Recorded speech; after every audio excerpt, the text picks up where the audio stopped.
Everywhere, the scene repeats itself.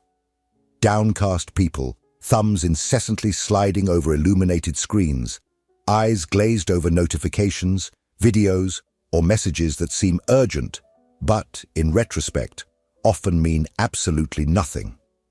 The smartphone, the ultimate symbol of connectivity and modernity, has silently transformed into a kind of technological shackle, discreet and addictive. What few realize, however, is that the addiction that seems individual, the inability to put down the phone, is, in fact, part of a much larger architecture, meticulously built to exploit the most intimate vulnerabilities of human beings. Digital dependence is not merely the result of lack of willpower or excess curiosity.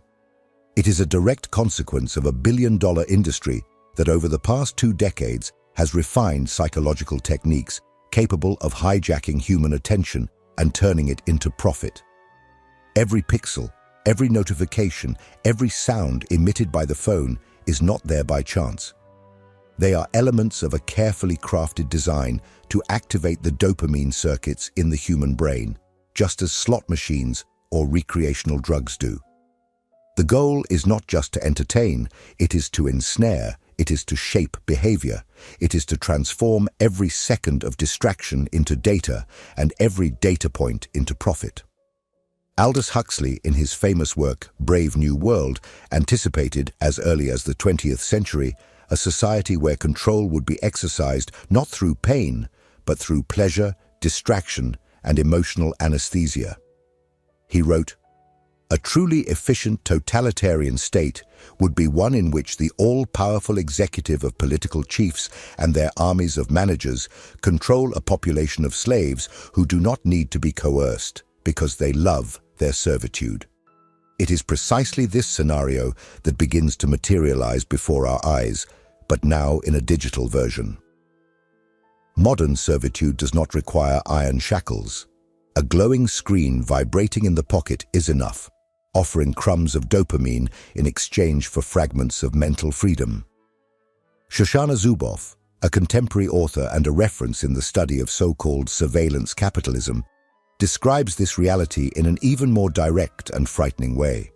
For her, we live in a parasitic economy that feeds on human experience, transforming everything we do, from running in the park to the conversations we have at home, into raw material for algorithms that, in turn, build behavioral prediction products. The individual ceases to be merely a user of technology to become an exploitable resource, a repository of behavioral patterns to be mined, classified, sold, and used to manipulate future choices. And in the meantime, an insidious phenomenon occurs: mental fragmentation. Human attention is continuously sliced into smaller and smaller pieces. The mind becomes restless, unable to rest in deep thoughts. Anxiety becomes normalized. Existential emptiness grows, filled only by small spikes of artificial dopamine. The human being, once the master of their own consciousness, begins to react to external stimuli like a puppet, their strings pulled by algorithms that know more about their weaknesses than they do themselves. It is not just about addiction. It is about a new kind of power.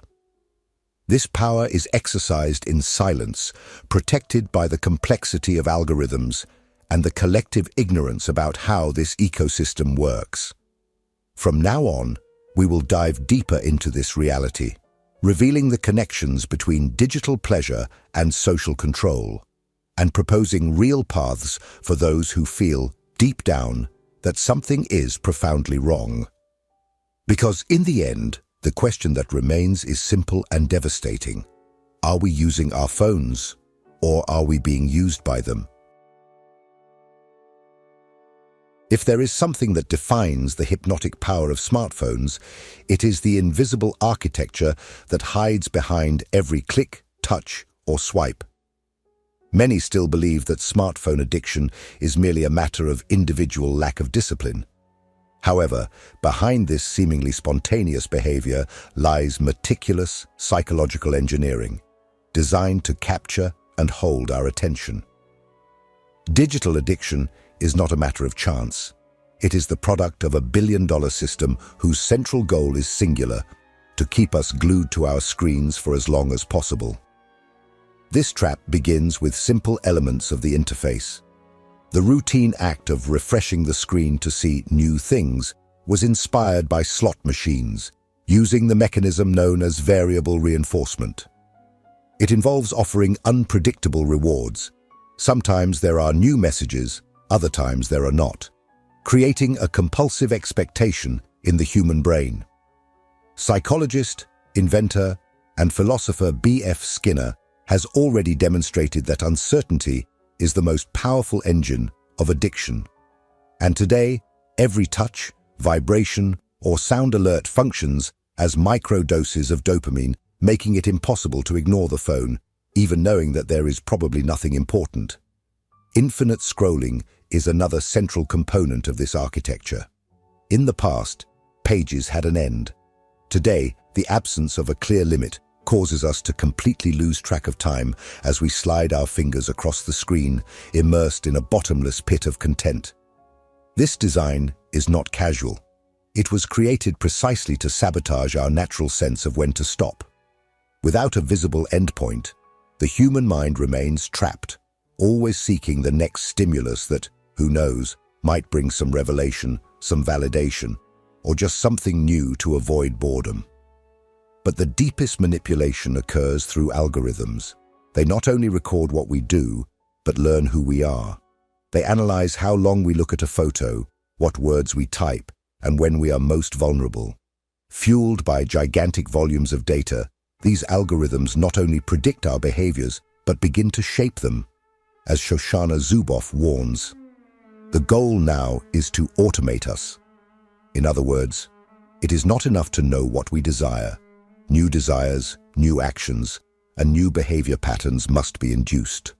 The most alarming thing is that all of this happens invisibly, embedded in colors, sounds, animations, and the subtle order in which information appears in our feeds. Two users can search for the same term in a search tool and receive completely different results, tailored to psychological profiles drawn by the platforms.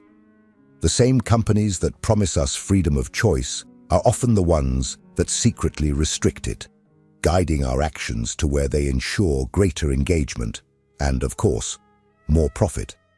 Understanding this invisible architecture is just the beginning. Because the greatest harm is not just in the time lost in front of screens, but in the mental fragmentation that it causes. And it is about these profound psychological consequences that we will talk in the next part. If this content is making sense to you, click the subscribe button and subscribe to the channel. Thank you for your support. Digital dependency is not limited to the simple act of spending many hours in front of a screen. The impact is much deeper, insidious, and, in many cases, devastating to mental health. There is something almost invisible, yet extremely powerful, that has been gradually eroding the human capacity to maintain an intact and cohesive mind. The addiction to smartphones and social media is reconfiguring not only our habits, but the very foundations of psychic functioning, attention, memory, identity, and even our perception of ourselves. One of the most dramatic consequences is mental fragmentation. The human brain evolved to handle periods of deep focus, interspersed with moments of rest. But the current digital architecture disrupts this balance, forcing our minds to constantly switch between stimuli. Each notification, each suggested video, each update in the feed interrupts longer thought flows, turning our attention into disconnected fragments. This fragmentation undermines the ability to engage in demanding intellectual activities, such as prolonged reading, studying, philosophical reflection, or even a deep conversation. Aldous Huxley foresaw something similar when he stated that the love of servitude can only be established as a result of a profound personal revolution in the minds and bodies of human beings. It is precisely this internal revolution that technology is provoking, but not in the name of freedom, rather in the name of profit. In addition to shattered attention, anxiety is on the rise. The logic of intermittency, so present on digital platforms, creates a state of constant vigilance. The mind begins to operate in a state of alert, always waiting for the next notification, the next like, the next stimulus. This generates a persistent sense of urgency, as if something extremely important is always about to happen, even though most of the time there is absolutely nothing relevant on the other side of the screen. Psychologists have observed alarming rates of anxiety and depression, especially among young people for whom the smartphone has become an extension of their own body and identity. The incessant quest for external validation is another alarming symptom. The system of likes, comments, and views has transformed genuine human relationships into quantifiable metrics. And this is not an accidental consequence. It is part of the strategy that sustains surveillance capitalism. Each like we receive acts as a small injection of dopamine, reinforcing the behavior of posting, sharing, and exposing oneself. But when the numbers do not meet expectations, a sense of personal failure sets in. As Shoshana Zuboff states, we are paying for our own domination. We pay not only with time and data, but with our self-esteem, our serenity, our ability to find value in who we are, regardless of others' approval. Another profound effect is the disconnection from our inner experience. Previously, there were spaces of silence, moments of boredom, small pauses in the routine where the mind could wander freely, reflect, or simply exist without stimuli. Today, any free second is filled with a short video, a feed scroll, a quick audio. These micro-intervals were crucial for memory consolidation, emotional processing, and the perception of meaning in life. With their extinction, a hyper-fragmented existence emerges where we live only in the immediate present, unable to integrate our experiences into a coherent narrative about who we are. The most tragic part is that, as these symptoms spread, the normalization of the crisis grows. We begin to treat anxiety, chronic distraction, and mental exhaustion as natural states of contemporary life. As if it were normal not to be able to read a book to the end, or to need to check the phone every 5 minutes, even during moments of leisure or rest. This collective resignation is, in itself, a triumph of the system. Because by accepting this condition as inevitable, we give up questioning who is profiting from our alienation. Aldous Huxley anticipated this danger by stating that the greatest triumph of a totalitarian regime would be to make people love their own servitude. The smartphone has thus become the modern soma, not a chemical drug, but a drug of infinite stimuli that keeps us docile, entertained, and above all, distracted. While understanding the causes of addiction is essential, it is even more vital to understand the economic and political forces that fuel this machinery. Because understanding who is pulling the strings is the first step to reclaiming our mental freedom. To understand the depth of digital addiction, it is not enough to see only the psychological impacts on the individual. It is essential to comprehend the gigantic economic system that feeds on this addiction. Surveillance capitalism.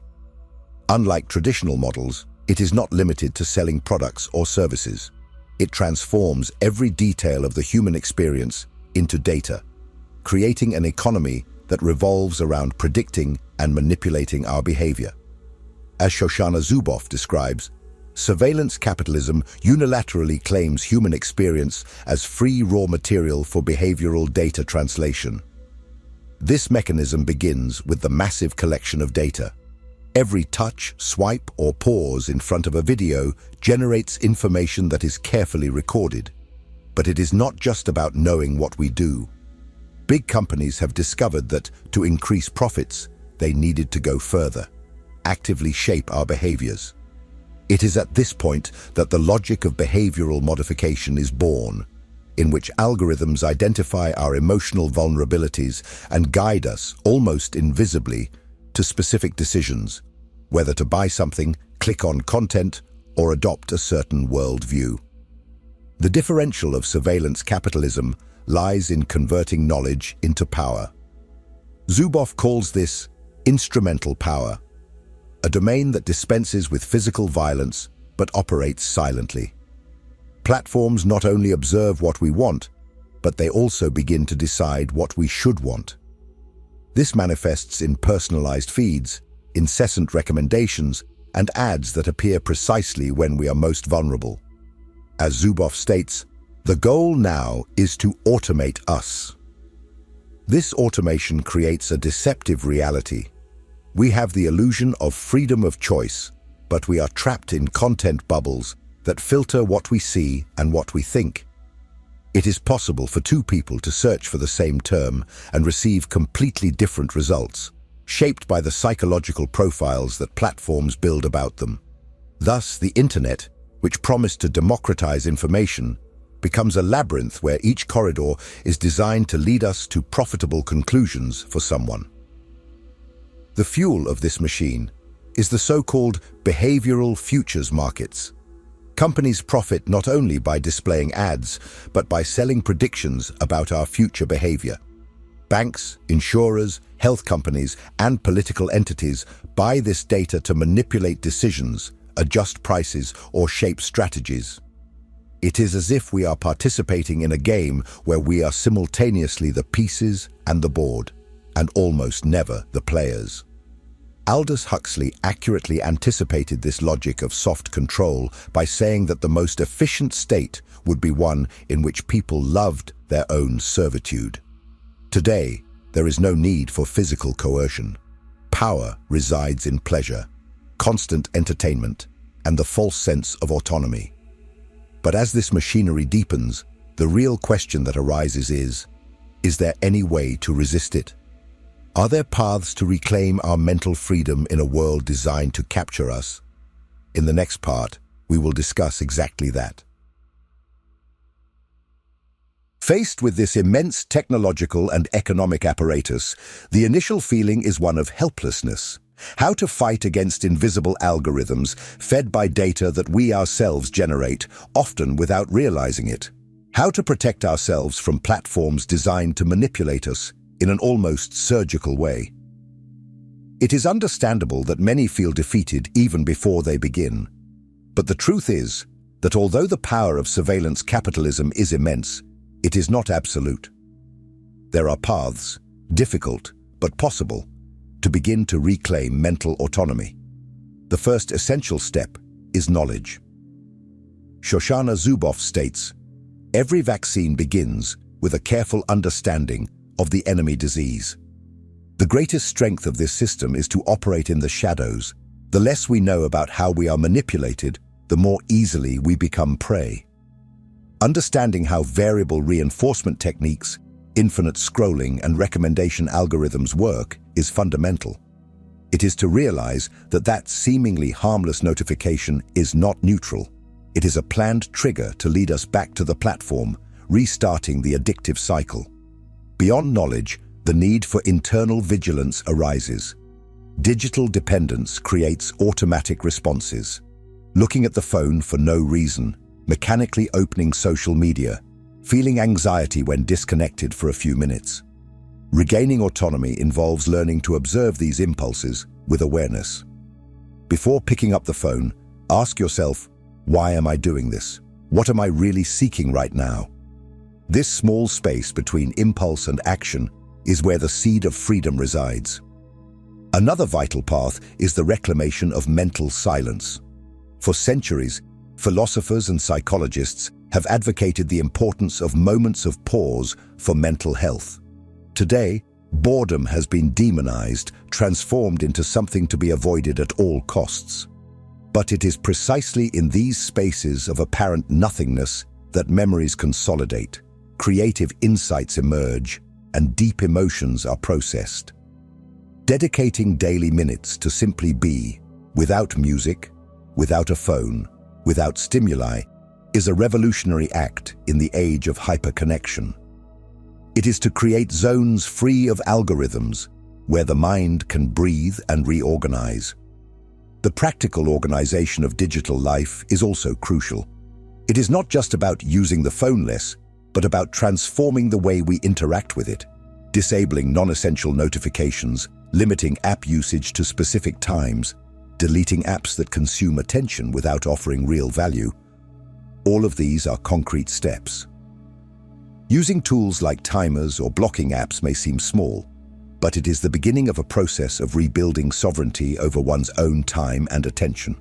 However, it would be naive to believe that individual resistance is enough. Surveillance capitalism is not just a personal problem, but a systemic one. We need to discuss collective actions, political pressure, and regulations. As a society, we can demand laws that protect personal data, limits on the use of opaque algorithms, and greater transparency from technology companies.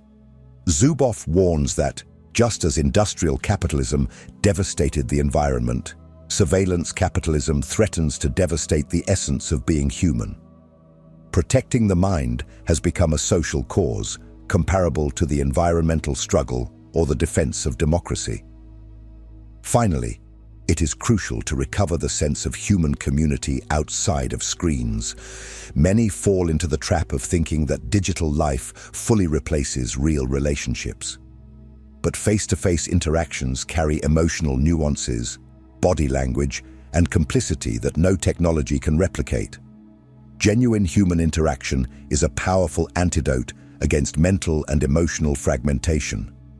Relearning to be with others, without constant digital mediation, is an essential part of this journey back home that Zuboff so poetically calls sanctuary, the inner sanctuary where we connect with who we truly are. Although all of this may seem arduous, every small step counts. It is not about denying technology, but about returning it to its place as a tool, not as a master. Aldous Huxley wrote that perhaps sanity lay between primitive barbarism and controlled utopia. Today, that sanity means remembering that we are more than data, clicks, or likes. We are conscious beings, capable of deciding how we want to live. But one essential question remains. Why is it so difficult to resist, even knowing all of this? Let's explore this question in the next part. If what you're hearing resonates with you, you'll find real value in my ebooks.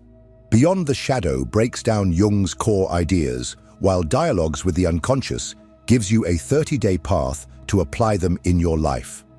Both are linked in the pinned comment. Even knowing the dangers that lurk in the digital universe, most people remain glued to their screens, day after day, night after night. This raises a crucial question. Why is it so difficult to resist, even when we are aware of the harm? This question reveals one of the deepest paradoxes of the technological age: the irresistible seduction of digital comfort. Because while we know we are being manipulated, we cannot, or do not want to, let go of what offers us relief, distraction, and, above all, pleasure. The uncomfortable truth is that digital platforms have been skilled at transforming our most essential human needs into entry points for addiction. The need for connection, the search for recognition, innate curiosity, the desire for novelty, the fear of missing out, the famous fear of missing out. Each of these legitimate needs has been mapped, studied, and exploited. The smartphone has become, at once, an emotional compass and a psychological comfort zone. When life weighs down, when the discomfort of boredom or anxiety arises, it is there, a touch away, ready to offer us an immediate escape. There is also a physiological aspect that cannot be ignored. The brain's reward system, based on the release of dopamine, is deeply involved in maintaining this cycle. With every like, with every new notification, there is a neurochemical spike that generates pleasure. But what few realize is that this same dopamine, when released excessively and constantly, depletes the pleasure circuits, creating tolerance. In other words, to feel the same level of satisfaction, we need increasingly intense or more frequent stimuli. Thus, the cycle perpetuates, and the absence of digital stimulation provokes withdrawal-like symptoms. This biochemical logic intertwines with deeper emotional dimensions. We live in an increasingly insecure, uncertain society under constant pressure for performance. In this context, digital comfort emerges as a lifeline. Social networks offer quick approval. The infinite feed promises endless distraction. Short videos replace prolonged thought, sparing us from confronting our own anxieties. All of this creates the illusion that we are in control, when in reality we are merely numbing the pain of contemporary life. Aldous Huxley anticipated this dilemma impressively in Brave New World. He did not describe a dictatorship based on pain, but a system of control based on pleasure, where people would be so entertained and satisfied that they would have neither the energy nor the desire to question their own servitude. He wrote, "A truly efficient, totalitarian state would be one in which the slaves do not need to be coerced because they love their servitude." Huxley's Soma, a drug that offered instant relief and artificial happiness, found its modern equivalent in the digital stimuli that keep the masses distracted and docile. Shoshana Zuboff, in turn, adds another layer to this reflection. For her, surveillance capitalism exploits exactly this search for comfort to install its control mechanisms. It is a kind of Faustian pact. In exchange for convenience, entertainment, and constant connection, we surrender increasingly larger parts of our freedom, our privacy, and our own consciousness. And, what is more tragic, we often do this with gratitude, as if it were the fair price to pay for not having to deal with silence or the harshness of reality. Breaking this cycle, therefore, requires more than willpower. It requires the courage to face discomfort, boredom, and even the existential pain that life inevitably brings. It requires remembering that freedom is not just the absence of visible chains, but the possibility of choosing consciously, without each choice being pre-programmed by algorithms that know our weaknesses better than we do. It demands reclaiming something profoundly human, the ability to be alone with our own thoughts, without fear, without the need to escape. But there is something even deeper to explore. What are the existential and philosophical impacts of this digital age on our notion of identity, purpose, and humanity? Because, beyond the seized attention and chronic anxiety, there is an even greater question at stake. Who are we becoming in this new world, and what can we lose if we do not resist? At the center of everything we've discussed so far is an uncomfortable truth. What is at stake in the digital age is not just our attention or our data, but the very essence of what it means to be human. Surveillance capitalism is not limited to distracting us. It is silently shaping who we are, what we desire, and even how we perceive the meaning of life. Aldous Huxley, nearly a century ago, already sensed this risk by predicting a society not dominated by fear, but anesthetized by pleasure. For him, perfect servitude would be one that people willingly accept, wrapped in stimuli that keep them satisfied and distracted. Huxley's vision is now frighteningly realized. The Soma, described in Brave New World, manifests today in social media, in endless feeds, in notifications that pulse like promises of connection and approval. Immediate pleasure has become the most effective tool of control. As we seek likes, views, and small doses of dopamine, we drift further away from the ability to reflect deeply and question the system around us. Huxley wrote, "A truly efficient totalitarian state would be one in which the slaves do not have to be coerced because they love their servitude." Shoshana Zuboff adds another dimension to this analysis. For her, surveillance capitalism goes beyond distraction. It transforms every human experience into raw material for profit. What was once private, our thoughts, emotions, choices, is now converted into data, sold and used to shape future behaviors. She warns that this logic poses a threat as grave to humanity as industrial capitalism did to the environment. According to Zuboff, we are paying with our own human nature for digital convenience and comfort. The price we pay is high. We have lost depth. Our ability to concentrate, to build long and complex thoughts, is being eroded. Human relationships are replaced by superficial interactions, mediated by algorithms. Even silence, so necessary for mental balance, has become rare. Instead, we seek to fill every second with stimuli, afraid to be alone with our own thoughts. This superficiality is not by chance. It is the planned result of systems that profit more when we are trapped in short cycles of pleasure and consumption. Beyond the individual impact, there are collective consequences. Entire democracies are under threat, as public opinion can be manipulated with surgical precision. Digital platforms have become spaces where emotions can be amplified, polarizations heightened, and social movements directed towards specific interests.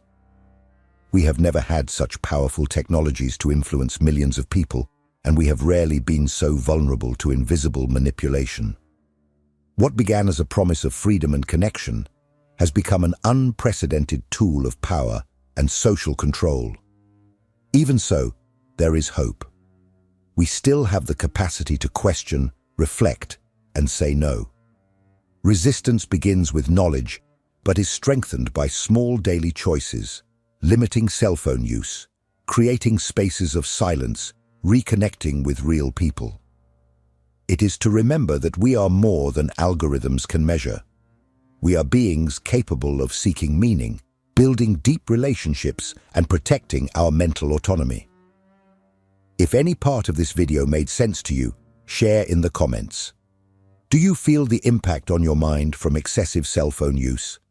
Have you found strategies that helped you reduce the addiction? Share with us in the comments. And keep following the next video. It is also important. I'll see you there.